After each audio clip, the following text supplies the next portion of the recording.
चरणों में कोटि कोटि प्रणाम। महाराज जी, कई साल वीरेनाश करके मानसिक रोग से ग्रसित हो चुका हूँ। पिछले 5 महीने से वीरेनाश नहीं किया है, फिर भी नकारात्मक सोच नहीं जाती। महाराज जी, जोशी ने बताया कि सब शनि और राहु का प्रभाव है। महाराज जी, कोई शनि राहु का प्रभाव नहीं। करो दुष्प्रवृत्तियां और शनि राहु को दोष दो, बेकार की बातें हैं। कोई किसी को सुख दुख नहीं देता, हमारे आचरण ही हमारे को दुख देते हैं। पक्की बात समझ लो। बोले वो अमुक ने उसको पीटा, राज कर्मचारी आपकी सुरक्षा के लिए हैं, लेकिन जब आप असत आचरण करेंगे तो पीट के जेल में डाल देंगे। ये राज कर्मचारी हैं। शुक्र शनि राहु केत ये सब राज कर्मचारी हैं। असद आचरण वालों को जलाते हैं, दंड देते हैं, और सदाचरण वालों को, चाहे जिस नक्षत्र पे बैठे हो, चाहे ग्रह पर किसी भी बैठे हो, ये सदैव अनुकूल रहते हैं। ये भगवत पार्षद कोई ऐसे वैसे नहीं है। करो अस्त मैथुन और शनि साढ़े चढ़ा हुआ है, इसलिए ऐसा होता है। बेवकूफी वाली बातें बच्चा है। अभी अवस्था है तुम्हारी वीरपात करने की। गेहूं की फसल तैयार हो रही है, गलेत पे हो। गलेत माने होता है दाना अभी पड़ रहा है, और आप उसको काट लो तो ना भूसा होगा ना दाना होगा, व्यर्थ जीवन चला जाएगा। कम से कम 20-22 वर्ष तक ब्रह्मचर्य का पालन करो, फिर गृहस्थी में जाओ। संतान तेजस्वी होगी, देशभक्त होगी, माता पिता की भक्ति कर। ये क्या है? उद्दंडता बच्चा, ये कहीं भी सुख प्रदान करने वाली नहीं। ज्योतिषाचार्य, दुनिया के आचार्य सब उसी परम पिता परमात्मा के ज्ञान को ही बता रहे हैं। जो सही माने में ज्योतिषाचार्य हैं, वो सबसे बड़ी ज्योतिष ये है कि भाग्य विधाता हमारे कर्म हैं। अवश्य में भोक्तव्यम कृतम कर्म शुभाशुभम। ठीक अपने कर्म कर लो, कोई तुम्हें बिगाड़ दे तो मैं बताना। हमारे कर्म पूर्व के या वर्तमान के, वही हमारी दुर्गति करते, दूसरा कोई सृष्टि में नहीं। को न काहू के सुख को दुख कर दाता, निज कृत कर्म भोग सुन भ्राता। बिल्कुल सिद्धांत समझ। अभ्यास गलत किया है, कोई भी देवता तुम्हें नहीं बचा सकता। गलत अभ्यास किया है, अपना नाश स्वयं कर रहे हो, किसी देवता या किसी का दोष नहीं। काले कर्म ईश्वर ही मिथ्या दोष लगाए। ये आचरण गंदे बंद करो बच्चा। नाम जप करो, सात्विक आहार करो, आधा घंटा दंड बैठक मारो, व्यायाम करो, दौड़ो, अभी सब ठीक हो जाएगा। अरे पीछे गलती, यद्यपि ये गलती ऐसी पूरे जीवन भर भोगना पड़ता है, क्योंकि बाल्यावस्था का वीरपात बिल्कुल जीवन को नष्ट कर देता है। इसीलिए बालकों को गुरुकुल में रखा जाता था, चाहे वो राजकुमार हो चाहे किसी का बालक हो। वहां वो एक साधुता से जितेंद्रीय होकर के फिर गृहस्थ धर्म में जाता था। 10-20-50 वर्ष गृहस्थी में रहा, कुछ उसका बाल बाका नहीं हुआ, फिर वो विरक्त होकर के आंतरिक, फिर वो जितेंद्रीय होकर के परमात्मा को प्राप्त कर ले। आज हमारी बाल्यावस्था से मोबाइल का संग है, गंदे बच्चों का संग है, अब ये गंदी आदतें हो गई, सर्वनाश हो गया। अब सोचो, ये अवस्था तुम्हारी चिंता सुख से ग्रसित होने की है, आनंद में उमगने की है, अभी नौ किशोर अवस्था है। ये तो मस्ती वाली, क्योंकि मस्ती हटा दी, अब रह क्या गया जीवन में। ये जो लोग समझते हैं ना कि जैसे खून निकलवा लो तो खून बन जाता है, बहुत गलत बात है। वो दान देना, वो महीने में वो बात एक अलग है, लेकिन सप्तम धातु वीर एक मन शुद्ध सात्विक पौष्टिक अन्न के बाद एक बार के लिए तैयार होता है।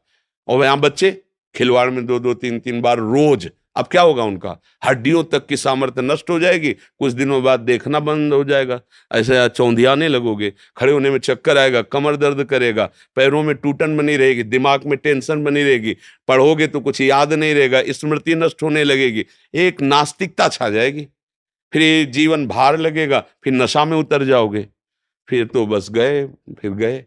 तो अब कौन मानता है संत महात्माओं की बातों को? समझाते हैं तो साधु महात्मा है तो अब अलग बात करते हैं। नहीं, हर बहन भाई को 20 वर्ष तक नियम पूर्वक ब्रह्मचर्य रहना चाहिए। ये जो व्यवहार चला है, अब क्या है कि कुछ भी बोलो तो जबान पे लोग अंकुश की, वो तो ऐसा बोल रहे। ये जो मोबाइल की सुविधा और उसमें सब गंदी बातें देखना, अब आप पढ़े लिखे हो, सर्च करो, सब आ जाएगा। ये जीवन का नाश कर देने वाली बातें हैं बच्चों के। माता पिता को इन पे सावधान रह करके अंकुश करना चाहिए, क्योंकि वो इस समय उन्मत्त हैं बच्चे, उनको वास्तविक सत असत का ज्ञान नहीं है, तो वो अपना ही अहित करने के लिए वो अपना सुख समझते हैं। अपना अहित कर रहे हैं, अपना सुख समझ रहे हैं। ये तो कहो भगवान की आपके ऊपर कृपा है जो आप हिम्मत करके अपनी बात यहाँ कह रहे हो। पर फिर भी अबलो नशानी अबना नशे हो, सावधानी से चलो। पर हम जो कह रहे हो मानो। आधा घंटे व्यायाम निश्चित करो, सबको करना चाहिए, चाहे स्त्री शरीर हो चाहे पुरुष शरीर हो। एक बार शरीर को बहुत एक्टिव करना चाहिए। ये शरीर हम नहीं है। जैसे आप मोटरसाइकिल, सुबह सुबह आप बैठो, तो पहले क्या करते हैं, हाई रेस में डाल करके उसको एकदम गर्म करते हैं ना, सब खुल जाए। अब चलो ऐसे हाई रेस में इसको लाओ, 10-15 मिनट दंड बैठक, व्यायाम, प्राणायाम, आसन आदि के, फिर अपनी दिनचर्या करते हो तो आप संयमी रहोगे, आपके प्राण पुष्ट रहेंगे, आपका अन्न पचेगा, कोई भी चोट आदि बहुत कम मात्रा में आपको कष्ट देगी, हर बीमारी से लड़ने के सामने। अब यहाँ सुबह 10 बजे तक सो रहे हैं, व्यायाम क्या करेंगे, प्राणायाम क्या करेंगे, आसन क्या करेंगे? सूर्य जिसके सोने पर उदय हो गया उसकी आयु, बुद्धि, स्त्री, कांति सब क्षीण हो जाती, कौन मानता है? रात्रि के 2-2, 3-3 बजे तक जगना और सुबह 10-11 बजे तक सोना, ये दिनचर्या है। तो हमारी राय है सात्विक भोजन कीजिए और व्यायाम कीजिए। करते हो व्यायाम है? हाँ, कभी ये कोई ऐसा तो, और कभी कभी जो व्यायाम करते हो बीमारियों का निमंत्रण देते हैं।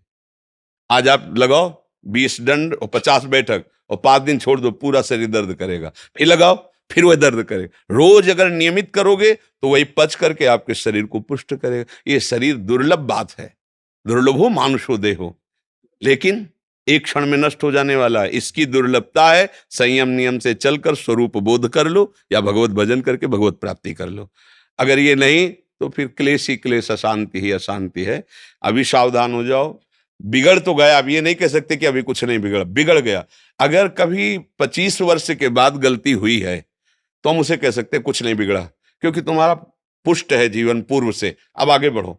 लेकिन बच्चापन से ये जो रोग लग रहे, 13-14 वर्ष का बच्चा है और उसकी हालत ये है कि उसे वैद्य के द्वारा औषधियां दिला करके उसे ठीक करने की चेष्टा कर रहे हैं। क्या हुआ? ये 13-14 वर्ष की अवस्था, इसमें तो उधर वृत्ति ही नहीं जानी चाहिए, मस्ती होनी चाहिए, एक अलौकिक मस्ती। ये किशोर अवस्था है, पर आचरण और संग ऐसे हो गए कि अब कैसे कहें। सात्विक आहार करो, व्यायाम करो और थोड़ा भगवान नाम जप करो। माता पिता के चरण छूते हो? नहीं, माता पिता के चरण नहीं छूना, माता पिता की अवहेलना करना, कहां से बुद्धि आएगी? अपने बुजुर्गों को प्रणाम करना, संतों को प्रणाम करना, माता पिता, रोज बुद्धि शुद्ध होती है। प्रातः काल उठ के रघुनाथा, मात पिता गुरु नाम ही माथा। तो ये सब लिखी बातें रह गई। नए नए बच्चे हाय हेलो शुरू है, मिलेंगे तो क्या कहे, पहले कहते जयराम जी की, नहीं गांव में कहते थे राम राम भैया, राम राम कहते, अब क्या कहते, हाय तुम्हारा दुर्भाग्य हमारा दुर्भाग्य। ले बच्चे नहीं कहते हाय, हाय जानते हो कब का, हाय ये हो गया, मतलब बुरे को कहते हाय। और यहाँ शुरुआत में भी कहेंगे कि हाय, कि हमारा तुम्हारा दोनों का दुर्भाग्य है हाय। और पहले कहते राम राम, तो वो भी बोले राम राम भैया राम राम। 4-6 बार नाम हो गया, कितना मंगल नाम हुआ। पहले नाम रखे जाते थे, राम कुमार, शिव कुमार, कृष्णदास, ऐसे। और अब क्या नाम, गप्पू लप्पू, जब तक क्या नाम, मतलब उनका कोई अर्थ नहीं, कोई महत्व नहीं।